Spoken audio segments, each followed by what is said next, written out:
Turkey invaded my country, Cyprus, 52 years ago. So I wanted to have this conversation. So, yes, what changed? Did you figure some things out? We have a great news changed.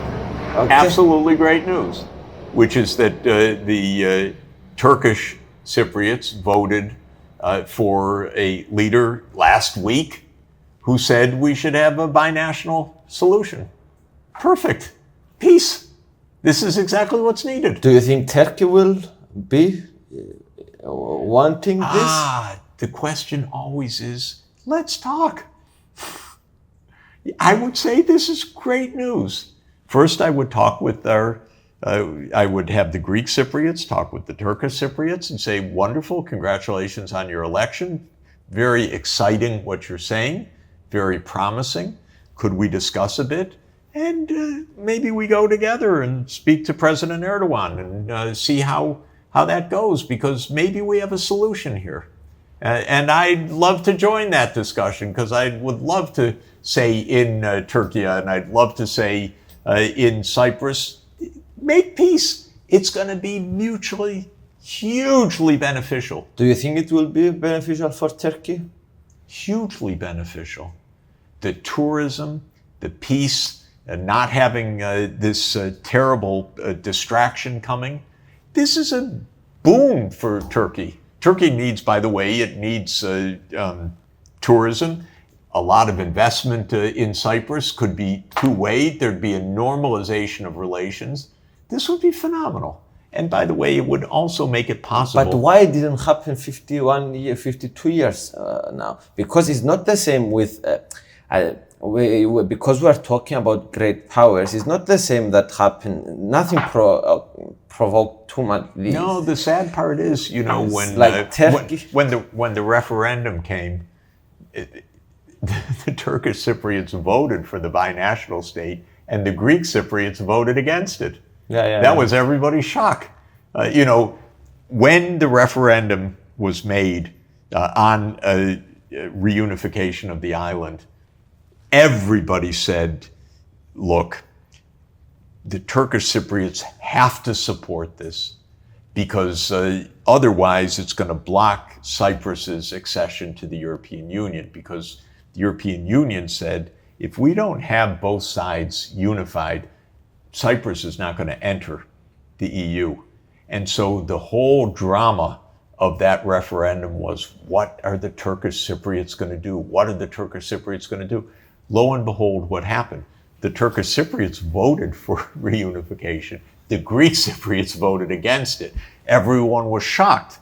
Europe immediately said, it doesn't matter, we'll take Cyprus in. Nonetheless, it was a typical move. Rather than saying, hey, guys, Greek Cypriots, you need to get this done properly.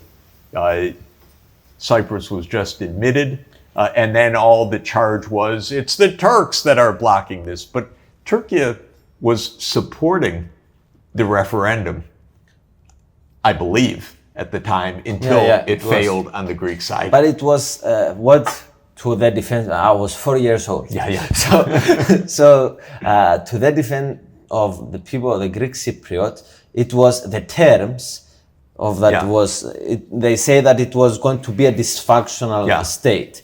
You know, I don't want to revisit the referendum. I just want to say that the Turkish Cypriots were not the obstacle. That's all I want to say. And so the fact that they have voted right now for a binational solution is great. And the main point I wanted to make was, and it's not outside the way that the Turkish part of Cyprus has been thinking, even back to then. So I think there's something very promising possible right now. I think so as well, but I want your thoughts about the European role on this.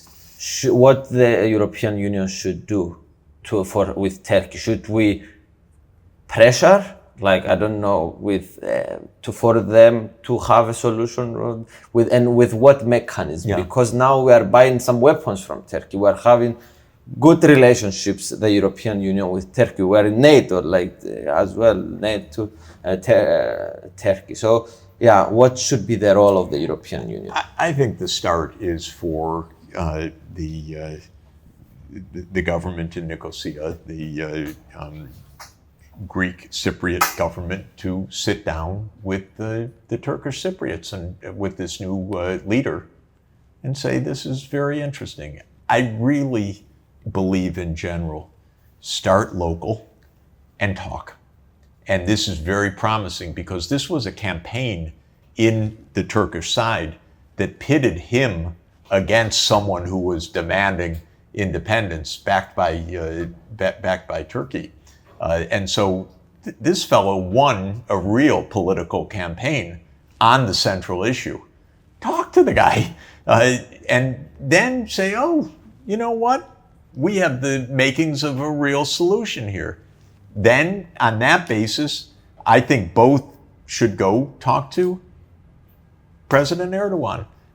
Go talk to Greece, very responsible Prime Minister Mitsotakis. Say, look, we can actually resolve this thing. Make the package, go to Brussels, say, bless us. That's all. We don't need you to do it. So you don't think we need the help of European Union? We should do it ourselves first. I definitely would start with diplomacy. I always believe in sitting down and trying. Okay. So I'm going to explain you a bit. I'm in a weird situation as a member of the European Parliament. Because of the conflict, like 30% of the island is occupied by Turkey. A lot of the people in Cyprus want us, and they think with their brain, that putting sanctions as European Union in Turkey and putting pressure will help for Turkey. So I wanted to hear your thoughts, if this you think could help or if this will damage. So please explain. Because currently I'm voting for sanctions. This is a standard issue of human beings in general, not only about Turkey's division.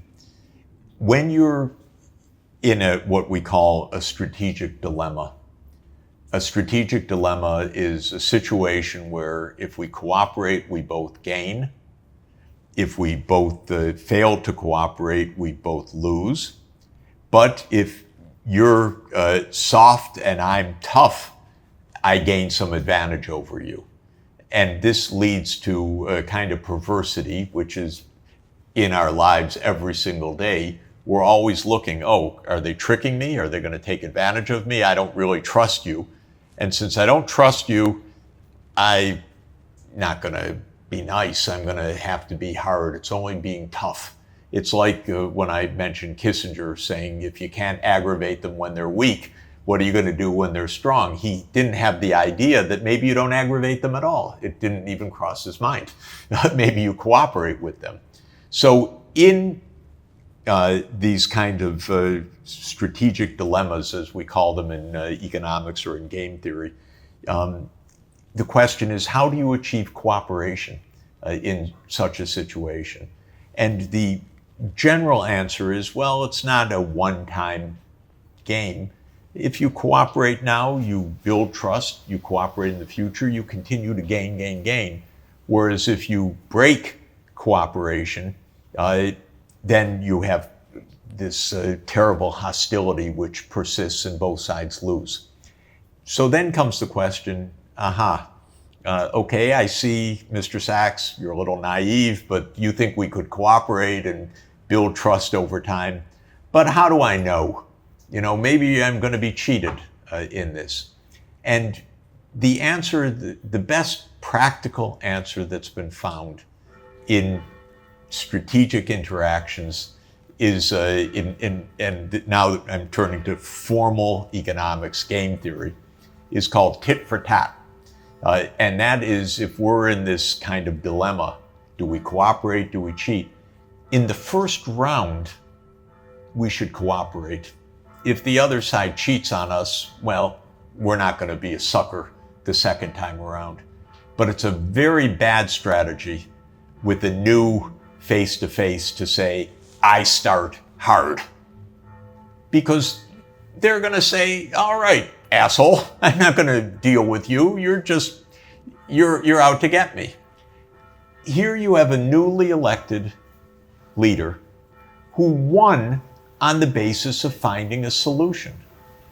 To my mind, the idea that you would start with sanctions against this is completely wrong. You say, congratulations, my hand is out, let's sit down. You don't start on the hard line on the first encounter. By the way, Trump does. Trump is a nasty SOB. So he thinks, okay, we're going to bargain. First thing, I'm going to slug you in the face. I'm going to weaken you. I'm going to pummel you. I'm going to bloody your nose. Then I'm going to say, oh, we could be great friends. Let's talk. That's a kind of thuggery. It is an approach. It's a kind of gangsterism. But it actually doesn't lead to good results. Trump isn't winning the world or recovering the United States. He's making enemies all over the world. If you want peace on Cyprus, don't start with sanctions. Start with trying diplomacy.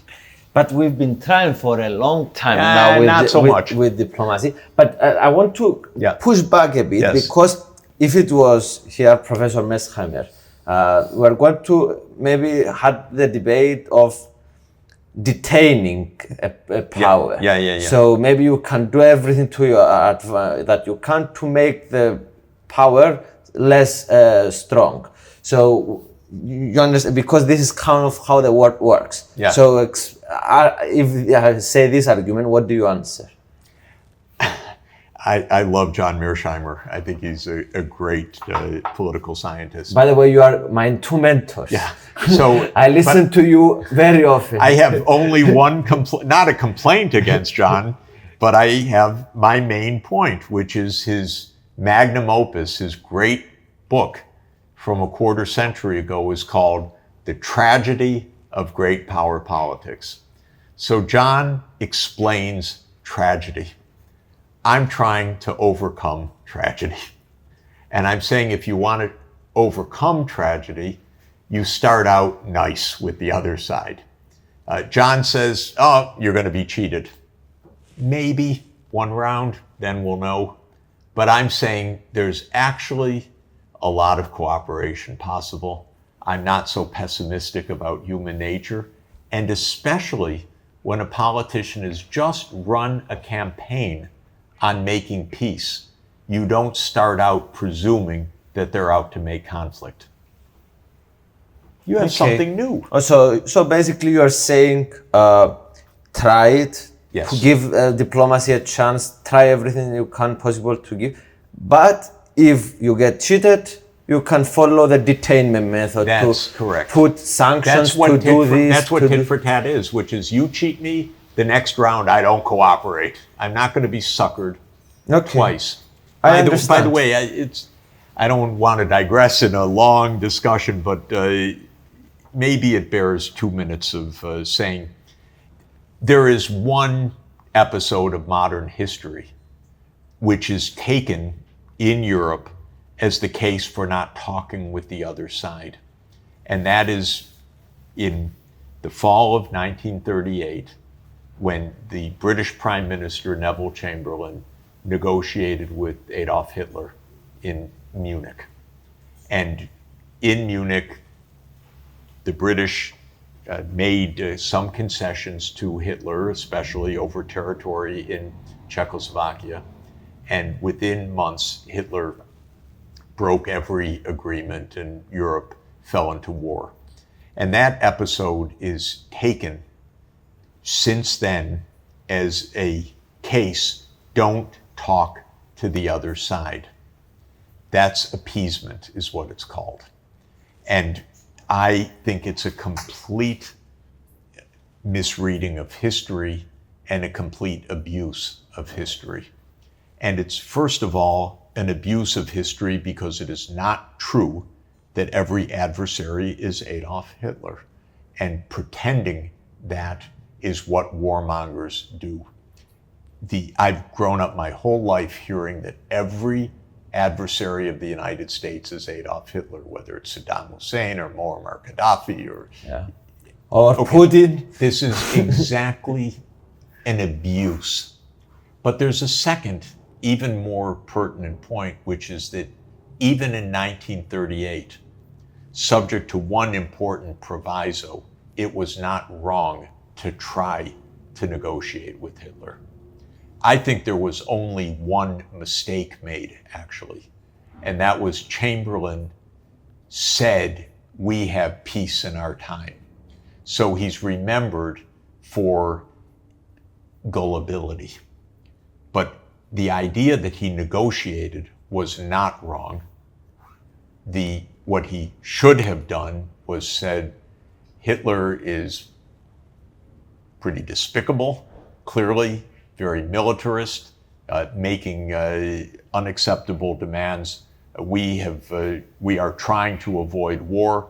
We have made an agreement, but we're going to be watching every single move that this man makes, and we're going to be holding him to this. And I don't know whether it's going to hold or not hold, but we're going to try a last time to do this, and if it doesn't work, it's going to be war. That's what Chamberlain should have said. Instead, he declared peace in our time, so he's remembered as being a completely naive. But the negotiation was not wrong. And incidentally, again, this is a big digression. It deserves, for people who care, it deserves a big discussion. But Munich 1938 was not the decisive failure of the West and of the anti-Hitler view. And there are important historians, Richard Overy among them, who said actually Hitler regarded it as a great disaster for Hitler. Why? Well, Hitler said it delayed my launching the war by a year. That's what he told his aide, Martin Bormann, in 1945. He said it was my biggest mistake. They tricked me into diplomacy. So from Hitler's point of view, it was his mistake, not Chamberlain's. But the second thing that's really important and relevant for today is Hitler exposed himself as someone completely, totally impossible to negotiate, completely untrustworthy. And he made the whole world see it. And he made possible Winston Churchill, because Churchill took power in May 1940. Chamberlain fell because of this debacle. The war started on September 1, 1939. Chamberlain fell. Hitler came to power. And in the first days of May 1940, Churchill faced inside the British cabinet people who said we should negotiate with Hitler. And Churchill said, you cannot negotiate with Hitler. Look at what happened. And this is why the House of Commons backed Churchill and said, no, we're not going to negotiate with Hitler, because Hitler had exposed himself as completely incapable of negotiating. This is why it's so wrong to say, I can't negotiate with that person. Put them to the test, expose them. If you say that they won't live up to something, get them to sign. And when they don't live up to it, you've made your case. But the way that it works now, for example, with Putin, where I think it's completely false, by the way, in substance, is Europe says, oh, we can't negotiate with him. But the whole rest of the world, which I know very well because that's where I spend my time, doesn't view Putin as the aggressor, views the U.S. as the aggressor. What about Erdogan? Is he capable of negotiation? Of course he is. Everyone's capable. Put them to the test. No, but I mean, because you know also Erdogan, you have a very good relationship with Turkey, yes. He's a diplomat. So do you think they are trustworthy among the world? And that, absolutely. So you think it is worth a shot? I would absolutely try diplomacy. In fact, by the way, I don't know how popular or unpopular it is to say, but I have a lot of experience with Turkish diplomacy. I think it's first rate. I know the Turkish diplomats, I know the ambassadors around the world, I know the foreign minister. They're extremely professional, sophisticated people. This is not some third-rate operation. Of course, it was an empire for centuries. They know diplomacy. They're very well trained, and you can have very serious negotiations. And that's why the Istanbul process was so effective till the US blew it up, that you could bring Ukraine and Russia together. That required the skill of Turkish diplomacy.